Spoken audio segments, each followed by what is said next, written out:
we're gonna start with like entering the system. Can you describe for me like what was your life like before you entered the system? Like who was part of your family growing up? Like what was your living situation like? I lived with my mom, my two brothers, and my older sister, and then two of my aunts, two of my uncles, and my brother, and occasionally my dad. So, That's a packed yeah, we had house. a lot of people in our house. um, so what were your like biological parents like? Like what would you describe your relationship with them? I remember having a really good relationship with my dad. I adored my dad. I don't remember having the best one with my mom, but I still remember being pretty close with her. And what do you like? Do you have any like key moments that like you remember about when you're dad and like living with your mom and dad? I have a lot more with my dad. We used to make forts that would like cover our entire living room, and like include the TV and everything. Like our entire living room was a That's so fort. much fun. Those were like some of my favorite days, and I would do that Yeah, with my family. So you said you lived with your two brothers, and during our pre-interview you said you were really close to them. What did that sibling bond like mean to you when you were growing up? um, my siblings were like my best friends. They were like the people I would talk to the most and like be around the most. I know for sure with my sister, I never wanted to leave her side. She would take me to school and I would cry every time she like had to leave, like had to drop me off and leave. Um, my little brothers, we played a lot. Me and my one played basketball quite a lot together. And then I tried to teach my other, he's older, but my middle one, how to ride a bike. Also, it was like that. That's so sweet. Like Yeah. it's just a great sibling bond. That's awesome. Yeah. Um, so in our pre-interview, you told me a story about how your mom's boyfriend had a drug like overdose while you Yeah. were home. And you kind of explained that that was the day that everything changed. Can you like can you walk me through that moment and like what you remember from that day? Yeah. I remember me and my little brother. So at this point, my middle brother had moved out and is living with our grandpa, and my oldest sister had gotten taken out by her dad. So those two are no longer in our house. So it was just me and my youngest brother at this point. And we were sitting on the couch watching Peppa Pig on his phone. And he was like sitting there, like swaying on the couch and like wasn't really talking, like couldn't talk. And then he got up and he went to the bathroom. And when he was in the bathroom, you heard just like a loud crash. And so I had gotten up and I gave my brother the phone to keep watching his show. And so I had gotten up to go see what happened, and then he like came along, but I still like kept him from not going into the bathroom. And so he was laying like face down on the floor. My mom's ex-boyfriend was, and his neck to his like top of his head was like bright purple, and there were a bunch of pill bottles like spilt on the sink and on the floor next to him. The toilet seat had like fallen like on him. And so I had left and I had pushed my brother away to like get back into the living room, and then I had taken his phone and I had tried to like call anybody I had knew in his phone, like my mom, my aunt, anybody, but all of his contacts were wrong. Like, so my mom's name wasn't my mom's number, and like my aunt's name wasn't my aunt's number. So then I remembered we had my grandpa's number written down. And so I went and I checked that and I called him and he said to call the cops and he would be there in a minute. And so I called the cops, and then shortly after, the cops arrived, and then my grandpa arrived with my other brother. And then we got stuffed monkeys from the cops.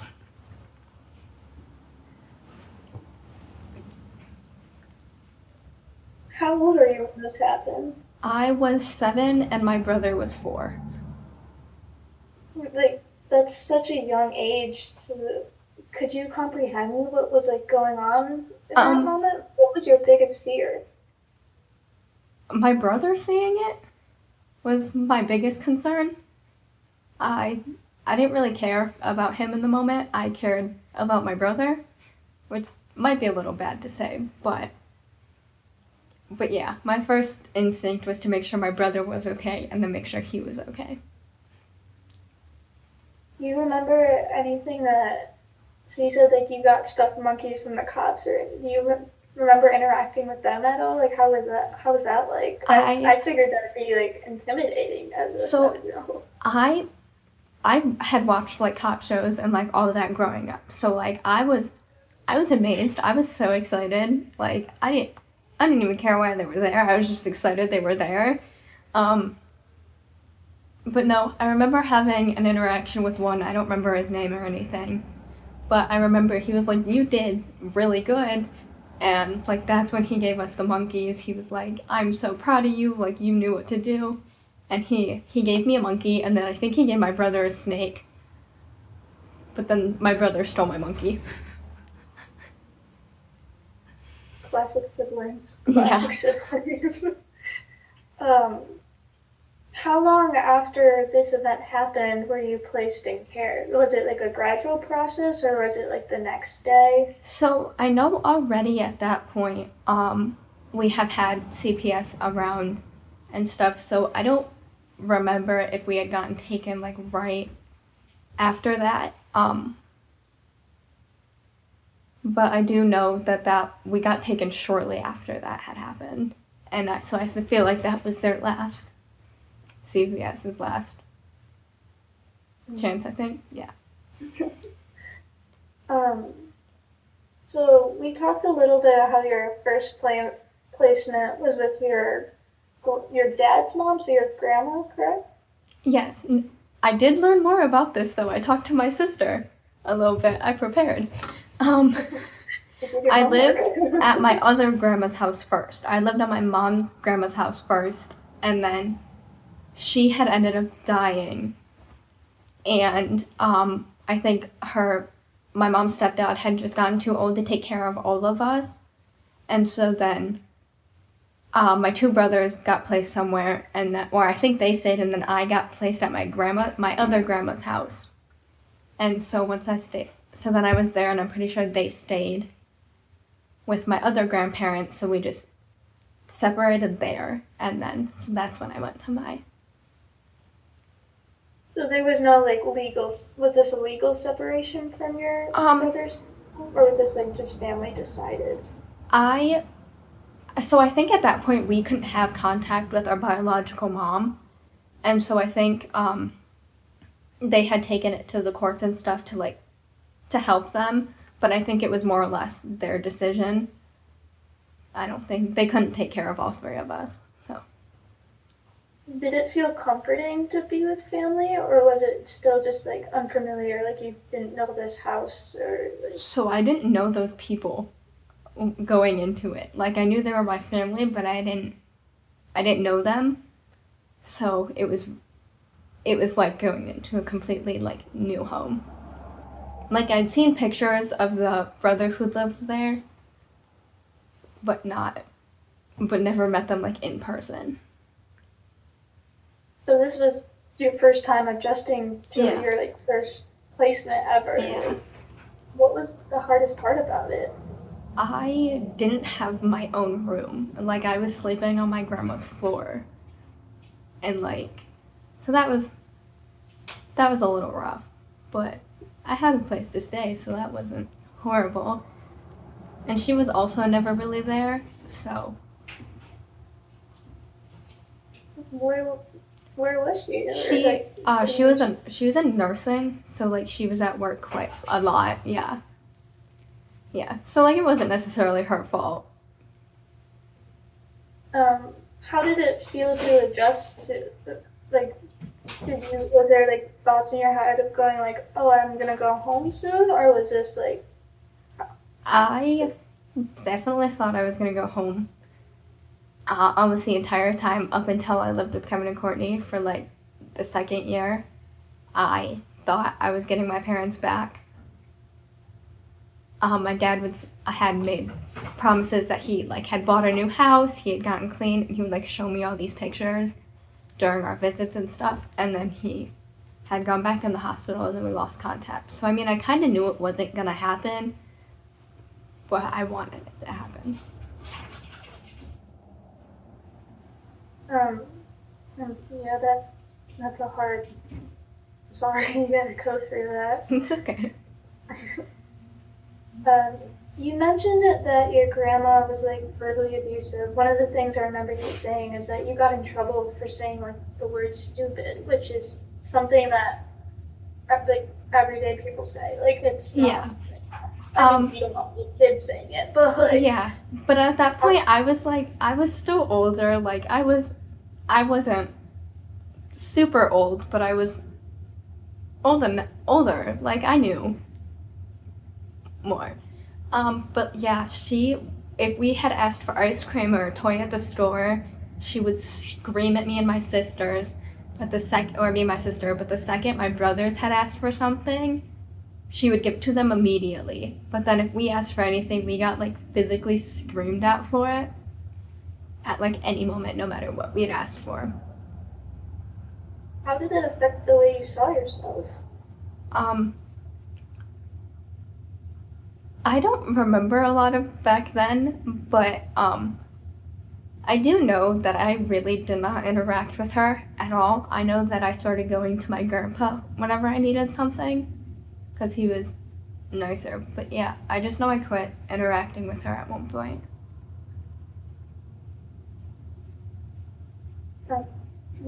You said that like when your brothers would ask for something, they would get it right away, and then Yeah. when you or your sister, you would go like scream. Do you ever think about like why that was? Like you were just a kid, like you were just doing kid things. I think that was genuinely just out of favoritism. I think she just favorited my brothers more. Because, like, we would ask for the same thing. Like, all four of us would be like, can we get a lollipop? She would tell the boys yes, but tell me and my sister no. Was that like? Did you watch like? Would you have to watch your brothers get what they wanted? Mm-hmm. And Yeah, we'd be, like, in the grocery store, like, all ask. She'd be like, yeah, boys put it up, girls go put it away. Okay.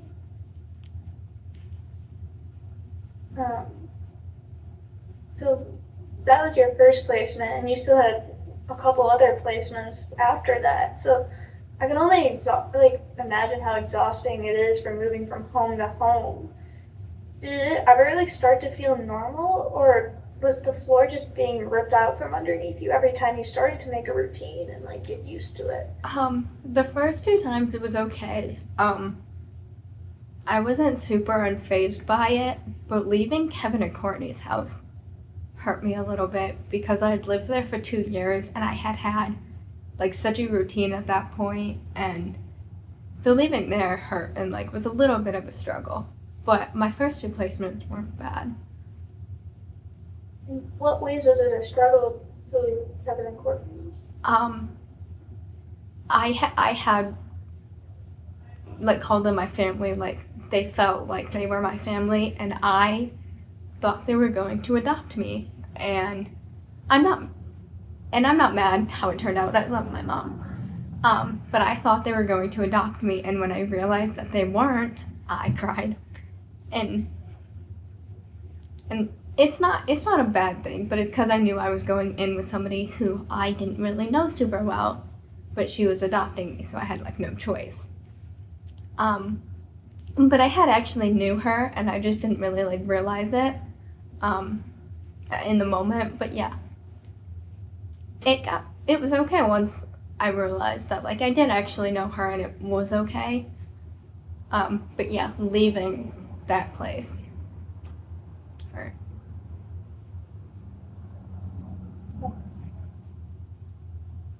When did you find out? So we talked about how you had like a strong relationship, strong bond with your brothers, and I don't remember if you said you were closer to one or the other. Yeah.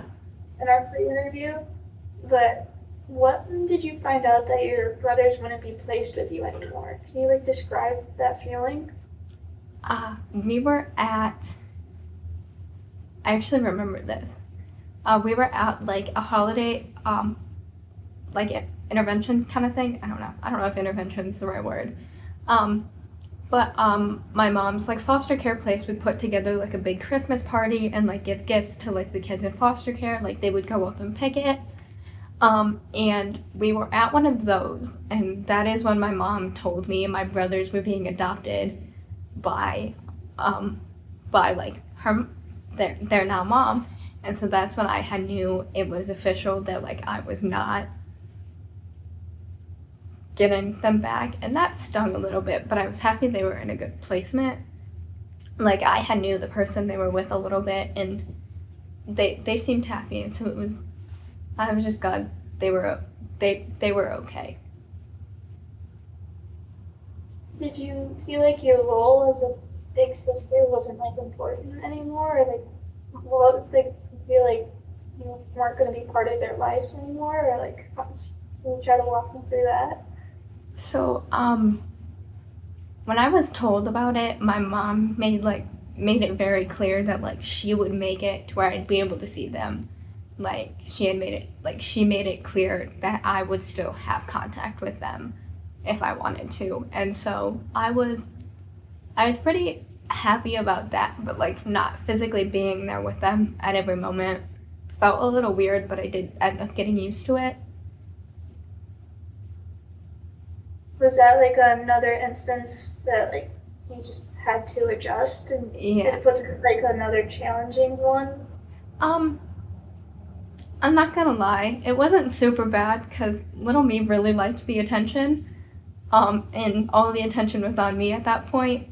So it wasn't bad. Um, Now I'd probably have a different response, but I know little me really liked attention. So,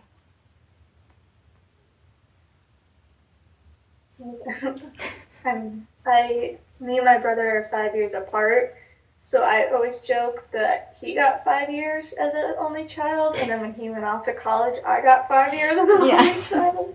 Like I understand the like wanting all the attention, because he would come back and I'd be like, well, "What are you doing here?" What's happening? um, so um, you talked about how like Kevin and Courtney's house felt like a home to you. It felt like different than other placements that you were in, like compared to your grandma and stuff. How did it feel different? Like was it like another temporary stop, or like when you walked through the door, was there like just a weight like lifted off your shoulders? At first it was nerve-wracking, but I had my own room and it had like everything that I loved and like before like going in. I distinctively remember a Frozen blanket, and I loved Frozen, and so that made me so happy walking into like my room, and I saw a Frozen blanket, and like I had a lava lamp, like I had all these things, and so that made it feel really comforting to have a place like set up with things that you already enjoy. You talk to them before you like came to live with them? Did they get to know you? I don't remember. Oh, okay. Like, That part, I kind of blocked out the first like while of foster care up until Kevin and Courtney's. do you mind me asking why you blocked it out? Trauma response. That's okay. Yeah, I don't remember most of my like childhood up until like the age of 10. Just I blocked it all out due to trauma. Um, After living in like multiple foster homes, that word home must have meant like had a different meaning than another like an average person's meaning of home or average kid's meaning of home. What did it mean to you before you met Kevin and Courtney? Um, I never called it a foster home. I'd always just said that I was in foster care and that I was getting put in a new placement, is what I would say. So I never really called it a home in general. But yeah, I didn't really call it that. So like entering it into it, I wasn't like, yeah, this is my new home. I was just like, cool, another placement. Can you, we talked in our pre-interview how you were like memorized by their house because it was so different. They had a really pretty chandelier in like their living room, or not like their living room, but when like you walked in, they had stairs, and they were like, it was a second-story house. I've never seen that before. Like, never been inside of one of those. They had really pretty doors.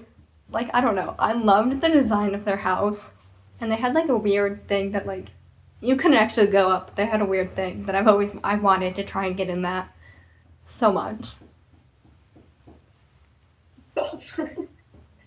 um, so did Kevin and Courtney like change that? Like you said, you always just called it a new foster placement or something. Did they actually make it feel like a home, and how is that different than all your other placements? Sorry, that's my cat.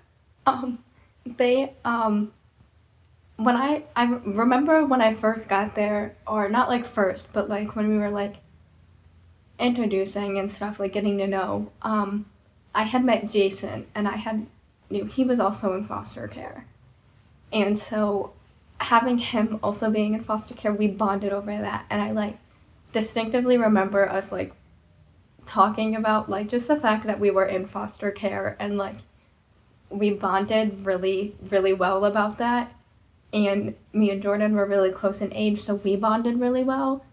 And then like we all would just do a bunch of activities and everything. And my best friend, like, we were really close. Like, Jordan was friends with her brother, so like we were all just like really close and really happy. We would do everything together, and yeah, it was nice.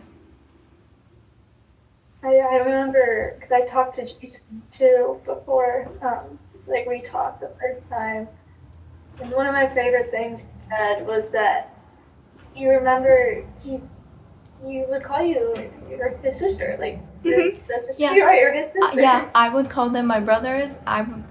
After a while, I actually called Courtney mom, and like, which was weird for me because I barely call Annie mom. Like, it just wasn't something that I had done. And so yeah, towards later on when I was living with her, I remember calling her mom. But yeah, I would talk to Jordan and Jason like they were my brothers. I would call them my brothers and everything. You said that they would, like, when children's services would chill in for like a check-in and stuff, he would just be like, why is this random person looking, like, checking in on my sister? Like, she's fine. Like, She's fine. Here. So that's so cute. I don't remember that, but that's cute. I do remember him being like, why is there someone here? But like, I don't know. That's like, yeah, that's cute. Yeah.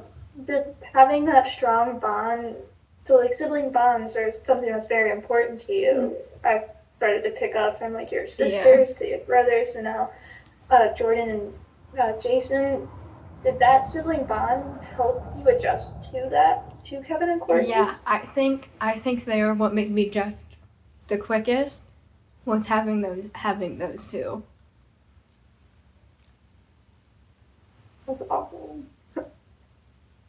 This is a little off topic, but I don't know if you talk to Jason a lot anymore or anything, but he's actually helping make some music. Yeah, I have him. Oh, that's cool. I didn't know it's for. Yeah, I have him on Snap. Yeah, he'll post his music sometimes, and I'll be like, that's actually really good. Yeah, he's making some songs for our like Instagram posts and stuff. Like, that's cool. So after 2 years of Kevin and Courtney, you got a routine down. You got out, like, it's home for you, and you even said you thought they would adopt you. What was it like when you found out you were moving again? I was sorry. I was upset, but I had figured it was gonna happen eventually. Because they hadn't adopted me yet, and so I figured that like somebody probably was, or like they couldn't, and that was okay. But yeah, So I kind of saw it coming, I guess, but And um, in the back of your mind, it was in every placement, was it always like, I'm gonna leave, or were you like kind of slowly preparing yourself for Yeah. it? Or, yeah, there had always been like the little thing part that was just like, you're not staying here, you know that, right? But yeah, I'd get comfortable, but like I would still have that like thought that like I knew I wasn't gonna fully stay. um, did you ever like have a conversation with Kevin and Courtney about adoption, or was that just the little tiny voice in your head was always It was just a tiny little voice. You stop being. um, and so after Kevin and Courtney's is when you first met Annie, and you said she was interested in adopting you. I specifically remember. I specifically remember you saying like you had a bit of an attitude or you were spicy. Yes, I. So well before. Well, this wasn't when she was adopting me. She was like talking to me to see like if she wanted to like get to know me. Before she actually went through with the adoption. So she knew she had wanted to adopt me, but she just wanted to see how like I was and stuff. So like that's why Kevin and Courtney didn't adopt me, was because she was in the process of adopting me and like opening her case and stuff. So that's why Kevin and Courtney did not end up adopting me. But yeah, so I knew her from like the agency, and so when she came to talk to me at the agency to like get to know me, I went, "Are you my new case manager? Because I don't need one of those." And she was like, "That's the kid I want right there." Yeah, and so when she came to Kevin and Courtney's, I knew her a little bit, but not like a lot. And in the moment, I was just like, "Cool, another home." But I actually really liked Annie, and when I moved in, she had like fully built a room for me. And one of my old case managers, who was like my best friend, I loved him. I don't know why, but we had such a good bond. He was my favorite. But he was no longer like working my cases or anything anymore. But he still worked with my mom, and so he helped her completely rebuild a room for me. Like from our living room, like took it and like built my room. So like that was really cool. Especially, and he was there like when I had gotten to the house. So like that was really cool and nice, and that helped a lot. That's awesome. I know those kind of people and having that special bond is like one of my favorite things. Yeah, but she was like, he single-handedly built this, like from your living room, made you a room, and I was like, that's cool. Why was your reaction? I know you stressed it a little bit. Why was that your reaction to like kind of give Annie a little bit of like attitude like when you met her? I think because I had Phil was my first case manager and I loved him. And so after him, I just was really irritated every time I got somebody else because it wasn't him. And I just wanted him to come back and he wasn't. And so after a while, I know I'd had like I think I'd had 3 at that point. And so then I was like, well, why do I need another one? I've had so many at this point, like. Kind of like, I can do it myself. Yeah. Do you think moving around so much gave you, like, had to teach you a little bit of independence, or? I don't mean this in like a bad way, and it sounds really like selfish, but I think that what I had gone through, I am more mature than some other people would be my age, and I do think that is because of what had happened. I always like check to see if everybody's okay, like constantly. I'm really good at like watching children, and that was from growing up. I constantly watched Lucas and Dylan, and so like that steered how like I act around kids and stuff, and like kids adore me, and I love children. They're so cute and tiny.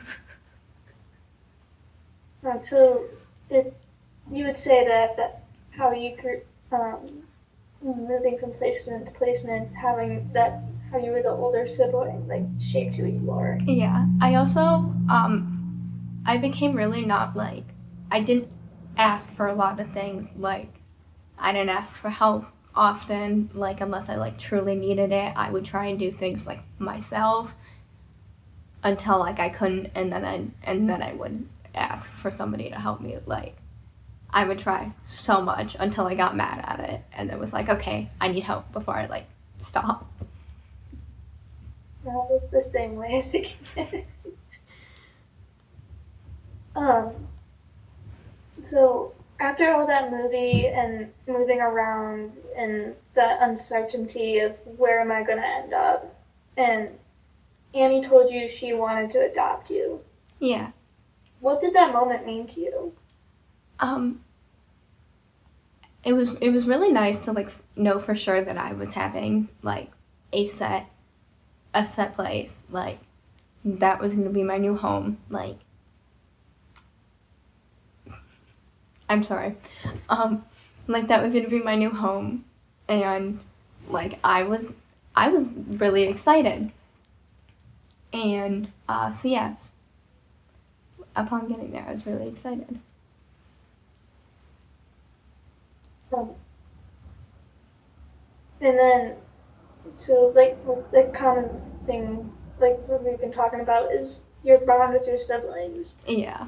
And she told you that she was going to make sure that you get to see your siblings.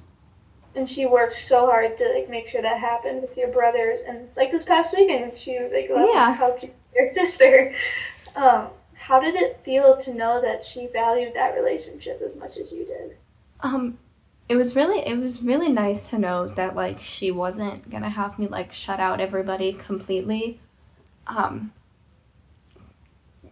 So that was a really nice feeling, knowing that I wasn't completely losing them because they were one of my main sources of happiness, and so knowing that I still had that was really comforting. I can see why that would be comforting.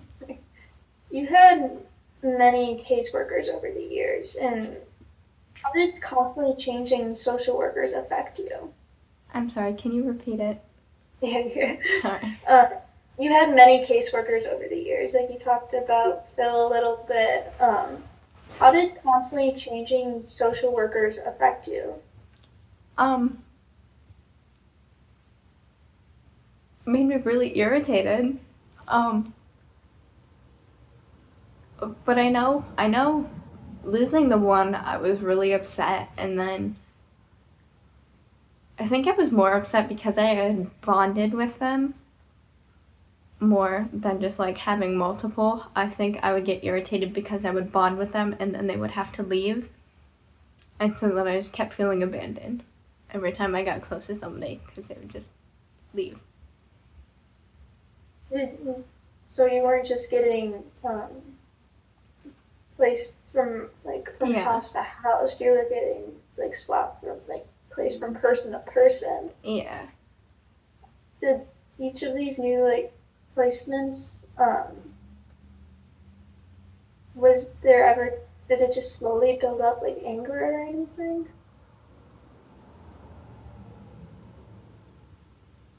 Or like what emotions did it build up? I know I was kind of just like whatever about it. I was older and I'd kind of had somewhat of an idea on what was going on, and I knew that whatever I was going into was better than what I came from. And so I knew that. But I don't know. I was kind of just, yeah. I don't know. I want to talk a little bit more about Phil because I think that's that story of him like building a bedroom is so amazing. I love that story. I have another one with him that I distinctively remember. When I had moved in with Annie, he had like quit social working, like, and was living somewhere. Well, I don't know if he quit social working, but he wasn't where my mom worked anymore. And so he had a boat and he lived on like a lake. And so I remember that like me and my mom drove out to him and we went and we just hung out on his boat with him all day. Like at this point I was already adopted by her, and like it was just nice that like even so, like I still had the connection, like she kept the connections with other people she knew I had cared about, and that was really, really sweet. But I love your mom just for that. Yeah. I have better. I'm like, oh my gosh, I love it. Do you remember anything that made Phil different from your other caseworkers? Was it just he was the first one, or was it? I think he was my first one, and I had him for the longest, so we had bonded really well. He was really nice. Yeah, I just know we bonded really. We just like clicked, and yeah, it was nice. Sorry. No, go ahead. How long was he your caseworker for? I want to say for a year or so. I remember him being there for a really long time. I just don't remember exactly how long it was. When he built you that bedroom, is it still the same bedroom you're in today, or is it? It's not, sadly. We ended up moving, but yeah, I lived in it for 5 years. Yeah, 5 years, and I kept it mostly the same for 3 of them. I ended up repainting it, but other than that, yeah, we didn't really change anything. Was he there to surprise you with it, or like? Yeah. Yeah, him and my mom were there when I'd gotten home. Can you walk me through that moment? I remember seeing them, and they were like talking about like how he built my room and the fact that like he built my room. And like my mom had like designed it and like painted it and everything, and it was just like they had like did it together, and it was so sweet. And yeah, I was really excited to have my own room, and I really liked how it looked. It was really cool. I had a loft bed. I had a loft bed too. I had a loft bed, and I would make forts like under my loft bed. It was my favorite. Yeah, I loved my loft bed. What did that tell you about how much he cared? In the moment, I didn't really like think about that. I was more happy that like he was like he cared. I didn't necessarily think about how much he cared, but like to me, even just him caring a little bit made me like really happy. Because I hadn't seen him for a while, and then I came back and I had gone somewhere else and he was there, and it was really a joyful moment. Do you still talk to him today? I don't, but I probably could. Does it ever cross your mind to?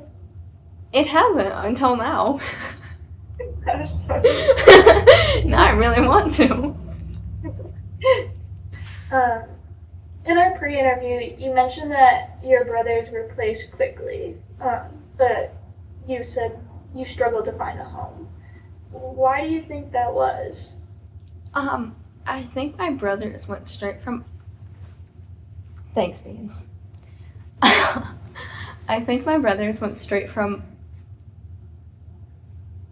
my grandparents' house to their adoptive mom's house, and I had a few houses in between that, and so I'd have to go to more people, and that it might not have necessarily been more of a struggle, but for me it definitely was, because I feel like staying in one place would have made it a little bit easier rather than bouncing between a bunch of houses and a bunch of schools.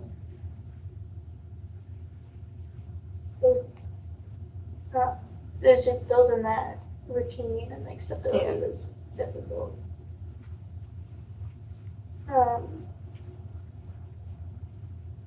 So you're we mentioned this in the beginning, but I want to like kind of go back to it. Your dad once showed you pictures of the home that he was had and he was showing you your room, telling you he was getting clean and stuff, only for him to disappear again. How did it feel to have that hope taken away of going to do that? So this is gonna come off really bad, and so he was trying to get the house with my mom, and they were trying to do it together, and like deep down I had knew that was part of the problem, like that wasn't gonna work. And then my mom started doing drugs really bad again, and so I was like, well, that's for sure not happening. And then he said that he was going to take it just full custody, and my mom had like none. And then when he disappeared, I wasn't really shocked because he had done that our entire childhood. He had been in and out of jail, and so he'd be there one day and then he would be gone the next. And so I wasn't super surprised when he kind of quit showing. So the goal we have learned of foster care is not to just take the child away because of unsafe conditions or something. Yeah. But it's to reunify. And how did it feel to like know that reunification, like, because they started the steps, but like it wasn't finished. Like what was going through your mind like during the steps? When he was like showing pictures and stuff, at first I wouldn't believe it, but then more and more like during our visits he would start talking about it more.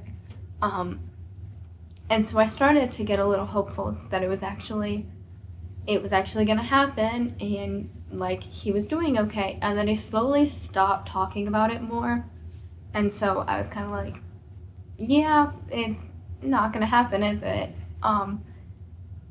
And then I quit having and then my mom quit coming to visitations, and so I really knew that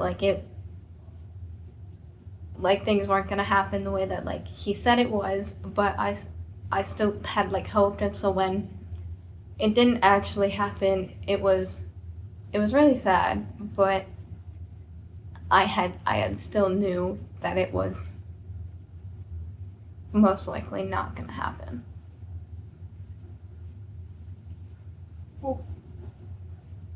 So I only have a couple more questions. Good. Looking back at everything you went through, the multiple placements, this being not passed from home to home, but from worker to worker, what would you change about the foster care system? I know they try to keep siblings together, but I think they could try and keep siblings together more. And I don't know if it's necessarily their fault. I know when I had lost Phil, it is because he stopped working there. So it wasn't necessarily his fault. I don't know about the rest of them, but preferably, for me, I didn't have the same one the entire time, and I think having the same one could have been a little bit easier.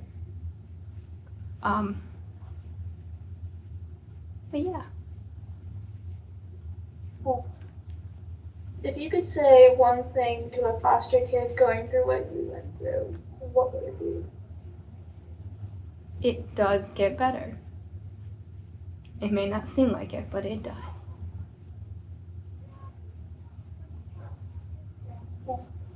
And it's not your fault. Because I blamed myself a lot. Why did you blame yourself a lot?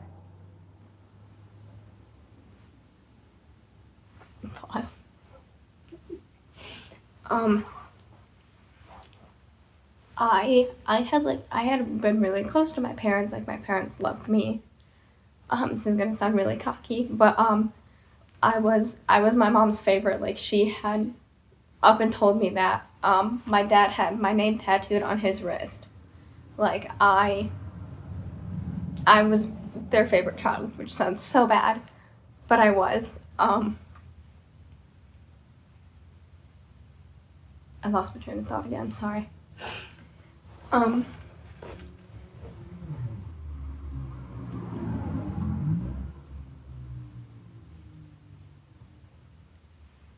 sorry, can you repeat the question? I completely lost what I was talking about. Okay. Why did you blame yourself? Oh yeah, thank you. Oh, sorry. We were really close with them, and like, I had loved them, and so I had knew that they were using drugs, and I blamed myself for them using drugs. I was like, I wasn't a good enough kid. Like, it was my fault they were on drugs in the first place. But like, I know it's not. But like, that's what I constantly just assumed I was the reason they were all of them. When you were starting the reunification process, and it wasn't working, did you start to blame was that thought of blaming yourself? When my dad quit coming to visits, I didn't know why at first, and I thought he just didn't want to see me anymore. And like, that's what I thought happened with my mom too. I just thought they didn't want to anymore. When Annie adopted you, she's always kind of told you, like, I wanted to adopt you. Yeah. But I'm picking up. Yeah, I knew that she wanted. Yeah. How did that feeling of being wanted like that affect you? Like, what was that like? I'm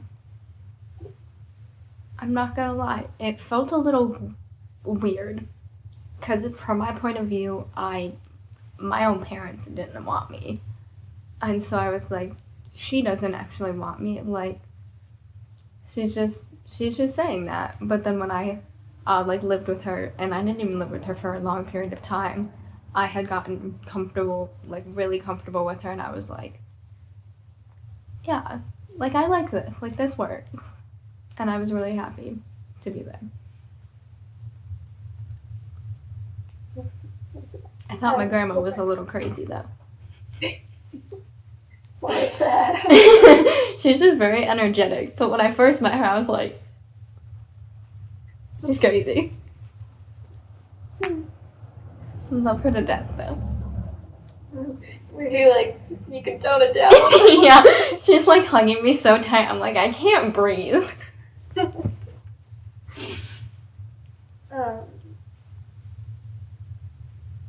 When you were with your biological parents, was there ever a time that you doubted that their care for you, or was it just, does that make sense? I know, yeah, that makes sense. No, I had a really good relationship with them, which is why leaving them and stuff felt like it was my fault, because like, we were so good originally, and I was like, what did I do to mess that up? Yeah. Was there ever a feeling of, I can fix them? I tried. I was like, during my like meetings with my dad and stuff, I would talk about it all the time.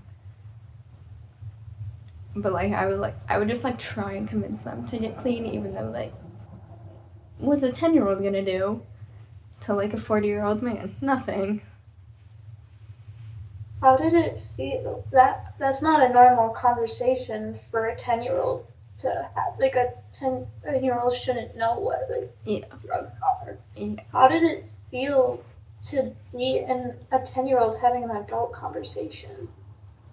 For me, it was more a normal thing, because I have been doing it prior, like with the cops. Like, for instance, like, I've had experiences where I had to be more grown up than I should have been. And that's how a lot of my childhood was. When I was like 7, I was raising my little brother. Like, my mom never home, my dad never home. It was just me and him. So like that, yeah. Sorry, I just lost my train of Oh, I'm thought. sorry. Okay. Um,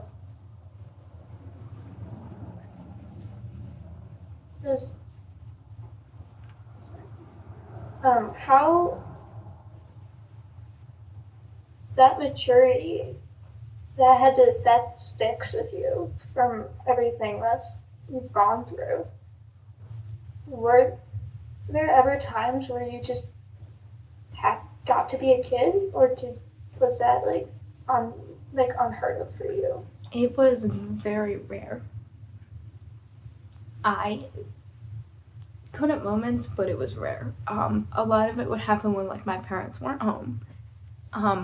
Me and my middle brother, for instance, when I tried to teach him how to ride a bike, we were trying to ride a bike that was like would be up to my hips now. We were trying to ride like a full adult bike.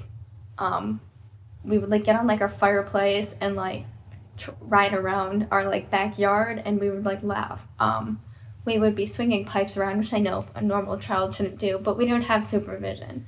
And so like, yeah, we would run down the street, we'd hang out, like,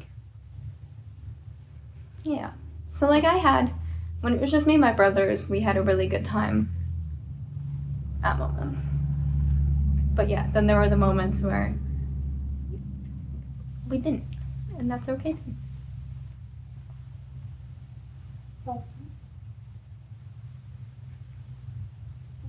Kind of make a double. In other interviews, the kids who've been passed from multiple homes to multiple homes, we learn that sometimes act out to deal with these emotions. Like, for example, we're in contact with an agency that it's like they're a foster care agency, but they also do like child development or something. So like kids can come after school and hang out there, and they don't have to go straight to their foster home. Well, they had one child that I forget what exactly happened. Like he found out that day. He might have been found out that he wasn't going home. I think it was because he didn't like the place or something. Yeah. And he ended up breaking the windows in the building because he wasn't feeling heard. Sorry. I do know that now I have some anger problems, and I think they were caused by my childhood. Like, if somebody raises their voice at me, I will make sure my voice is like 10 times louder. We will just start going until I'm like, I will raise my voice higher than yours if you like as you raise your voice. Like, yeah. So that's how like it was growing up in my house, and so that's what I know, and that's what I like knew, and I don't know. I can control it now. Like I don't like randomly flip out, but I know when I was younger I used to. I would flip out a lot. How did it feel to know, like, how did it feel to be, like, that was the only way to be heard? Like, get attention or to get somebody to help you? For my household, it was normal. So, like, going other places where, like, they actually talked, it, like, had conversations and didn't just yell, I would start yelling, and they'd be like, there's no need to yell, or they would, like, catch more of an attitude. Because I would like raise my voice, but I would only raise my voice because that's how I knew how to be heard.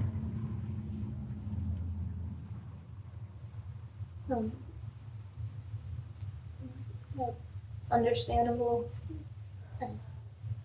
I'm kind of from the opposite family, where my family, they're very talkative and stuff, and so like it kind of made me the quiet one. Yeah.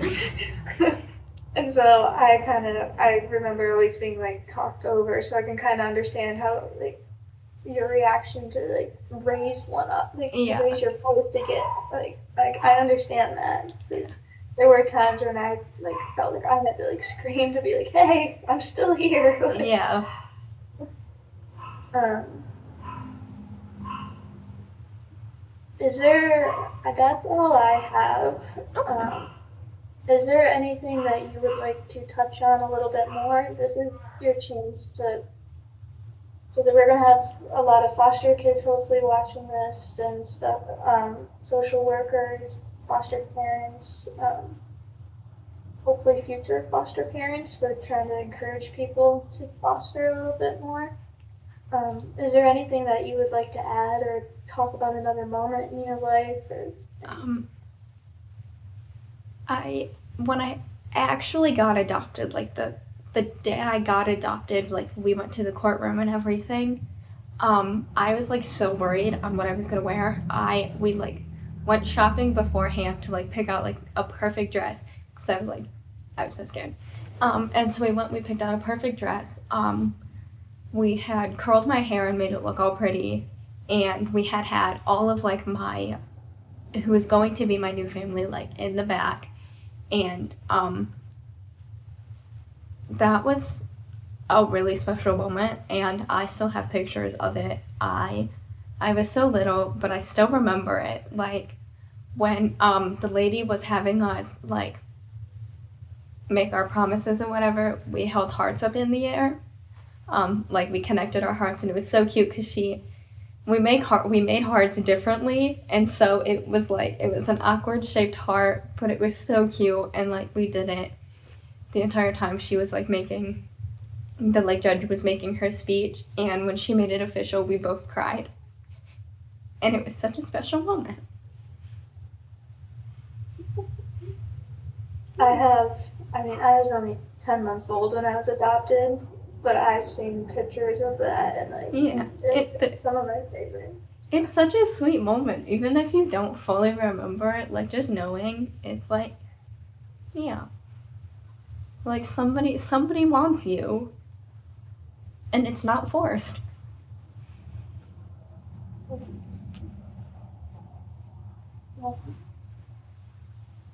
What emotions were going through your mind when the adoption was finalized?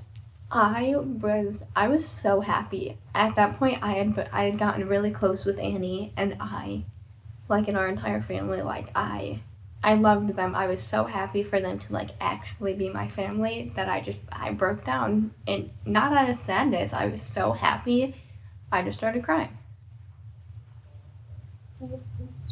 I feel like that.